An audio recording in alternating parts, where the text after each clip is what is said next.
ইতিহাসের পাতায় একটা কালো অধ্যায় হিসেবে জড়িয়ে গেছে আরজি কর হসপিটালের নাম। আরজি কর মেডিকেল কলেজ আর হাসপাতাল বললেই বা ইন্টারনেটে সার্চ করলেই প্রথমেই ভেসে উঠছে সেই ভয়ঙ্কর ঘটনার কথা। অথচ চিকিৎসার জগতে দেশ বিদেশে এক অন্যরকম পরিচয় রয়েছে এই হাসপাতালের। আরজি কর হাসপাতালের প্রতিষ্ঠাতার নামই বা আমরা কতজন জানি? চলুন আজকের ভিডিওতে আমরা জেনে নিই খবরের শিরোনামে বারংবার উঠে আসা এই মেডিকেল কলেজ ও হাসপাতালের ইতিহাস।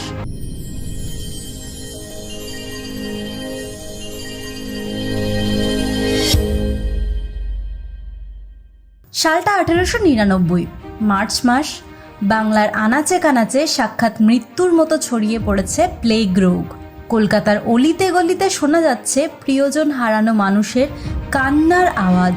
এই সময় কলকাতার সেই বিষাক্ত বাতাসে বাড়ি বাড়ি ঘুরে রোগীদের সেবা করে চলেছেন এক বিদেশিনী, যার নাম ভগিনী নিবেদিতা। আর তার সঙ্গে একজোট হয়ে কাজ করছেন জেলার স্বাস্থ্য আধিকারিকের পদে নিয়োজিত একজন ডাক্তার, যিনি গরিব রোগীদের সেবায় নিজেই তাদের হাতে টাকা তুলে দিচ্ছেন পথ্য কেনার জন্য।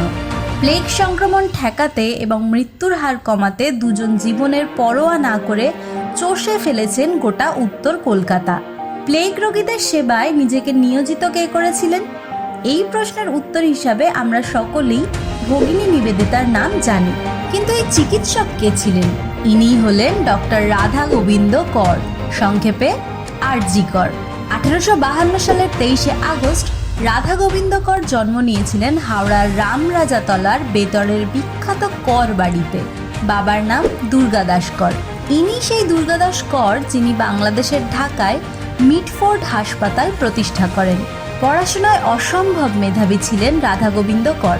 কলকাতার হেয়ার স্কুল থেকে এন্ট্রান্স পরীক্ষা পাশ করেন তিনি।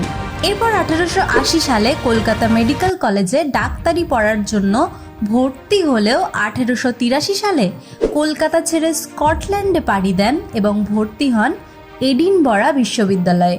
4 বছর পর 1887 সালে এডিনবরা বিশ্ববিদ্যালয় থেকে ফিরলেন এমআরসিপি উপাধি নিয়ে। এমআরসিপির পুরো অর্থ হলো membership of the royal college of physician, যেটা গোটা বিশ্বের মধ্যে চিকিৎসাবিদ্যার শ্রেষ্ঠ উপাধি। এহেন বিলেত ফেরত ডাক্তার কি করবেন? তিনি চাইলেই গোটা জীবনটায় আরাম আয়াসে কাটাতে পারতেন দেশে বা বিদেশের যে কোনো নামী হাসপাতালে যোগ দিয়ে। কিন্তু তিনি ফিরে এলেন তার জন্মভূমি, তার মাতৃভূমি এই বাংলায়। তখনকার দিনে বেলগাছিয়া থেকে দমদমের রাস্তায় প্রায়ই দেখা যেত মাথায় একটা টুপি আর সাইকেলে একটা ক্যামিসের ব্যাগ নিয়ে বাড়ি বাড়ি রোগী দেখতে ছুটেছেন এই বিলেতের ডিগ্রিধারী ডাক্তার। বেশিরভাগ রোগী গরিব, যাদের পথ্য কেনার পয়সাই নেই, তাতে আবার নাকি ডাক্তারের ফিস।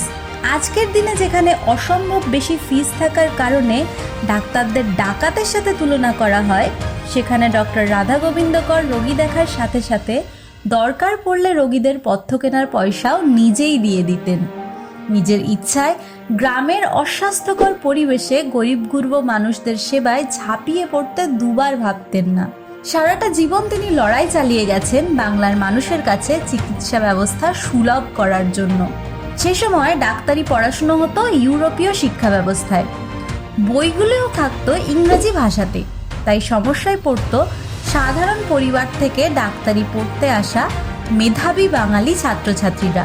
তাই নিজে ডাক্তারি পাশ করার আগেই ডক্টর রাধা গোবিন্দ কর বাংলা ভাষায় চিকিৎসা বিজ্ঞানের বই লেখার কাজে হাত দেন। 1871 সালে প্রকাশিত হয় তার প্রথম বই ভীষক বন্ধু। বইগুলি এতটাই জনপ্রিয় ছিল যে এমনকি ইংরেজি জানা ডাক্তারি ক্লাসের ছাত্ররাও তার বই পড়তেন। শুধু যে বাংলায় বই লিখেই বাংলার রোগীদের সেবা করা যাবে না, একথা বুঝেছিলেন রাধা গোবিন্দ কর। তাই দুর্গাদাস করের যোগ্য পুত্র ঠিক করলেন এদেশের মানুষের জন্য একটি হাসপাতাল তৈরি করবেন। কিন্তু এর জন্য টাকা কোথা থেকে আসবে? সকলকে অবাক করে দিয়ে নিজের সমস্ত কিছু বিক্রি করার সিদ্ধান্ত নেন তিনি। এরপর কলকাতার বড়লোকদের কাছে কার্যত ভিক্ষা করতে লাগলেন ডাক্তার কর। সেই সময় কলকাতায় কোনো ধনী পরিবারে বিয়ে বা কোনো আনন্দ অনুষ্ঠানে গেটের সামনে দাঁড়িয়ে থাকতেন তিনি, আর আমন্ত্রিত অতিথিদের সামনে হাত পাততেন এই বিলেত ফেরত এমআরসিপি ডক্টর আরজি কিছু টাকা পয়সা যদি সাহায্য করেন বড় উপকার হয়। সবার জন্য একটা হাসপাতাল তৈরি করতে পারি। পরিচিতরা আশ্চর্য হয়ে জিজ্ঞেস করে, ডাক্তারবাবু আপনি? কেউ সাধ্যমতো সহযোগিতা, কেউ বা মুখ বেঁকিয়ে অপমান করে পাশ কাটিয়ে চলে যেত। তবুও শত অপমান এই নিরহংকার মানুষটিকে দমিয়ে দিতে পারেনি। এইভাবেই ভিক্ষা করে, নিজের সমস্ত কিছু বিক্রি করে 1 নম্বর বেলগাছিয়া রোডে 25,000 টাকায় 12 বিঘে জমি কেনেন ডাক্তার কর। তারপর 70,000 টাকায় গড়ে ওঠে তার 30টি শয্যার হাসপাতাল। হাসপাতাল পরিদর্শন করতে এসে স্বয়ং প্রিন্স অ্যালবার্ট দান করেন 18,000 টাকা। তাই হাসপাতালের নামকরণ হয় অ্যালবার্ট ভিক্টর হাসপাতাল। এর 10 বছর পর 1914 সালে কলকাতা বিশ্ববিদ্যালয়ের অনুমোদন পাওয়া যায় এবং হাসপাতালের নাম হয় বেলগাছিয়া মেডিকেল কলেজ। কিন্তু এর 2 বছর পর 1916 সালের 5ই জুলাই মেডিকেল কলেজের দ্বিতল ভবন উদ্বোধন করেন লর্ড কারমাইকেল এবং তার সম্মানে রাখা হয় কারমাইকেল মেডিকেল কলেজ নামটি। দেশ স্বাধীন হওয়া পর্যন্ত এই নামেই পরিচিত ছিল এই মেডিকেল কলেজ। স্বাধীনতার পর 1948 সালে দেখা যায় তীব্র আর্থিক সংকট, ফের নাম বদলের দাবি ওঠে। কিন্তু তখন পশ্চিমবঙ্গের মুখ্যমন্ত্রী ছিলেন আর একজন নমস্য ডাক্তারবাবু, ডাক্তার বিধানচন্দ্র রায়, যার উদ্যোগে এই হাসপাতালের নাম রাখা হয় প্রতিষ্ঠাতা ডক্টর রাধা গোবিন্দ করের নামেই। কিন্তু এই দিনটি দেখে যেতে পারেননি ডাক্তার কর। 1918 সালের 19শে ডিসেম্বর ইনফ্লুয়েঞ্জায় আক্রান্ত হয়ে প্রয়াত হন তিনি। মৃত্যুর সময় তার নিজের সম্পত্তি বলতে বেলগাছিয়ার বাড়িটুকু ছাড়া কিছুই ছিল না। সেই বাড়িটাও উইল করে তিনি মেডিকেল কলেজকেই দান করে যান। রোগীকে যাতে চড়া দামে ওষুধ না কিনতে হয়, তাই এদেশের প্রথম ওষুধ প্রস্তুতকারক বা ফার্মাসিউটিক্যাল সংস্থা তৈরির সময়ে দেশীয় পদ্ধতিতে ওষুধ তৈরি করতে সাহায্য করেন রাধা গোবিন্দ কর।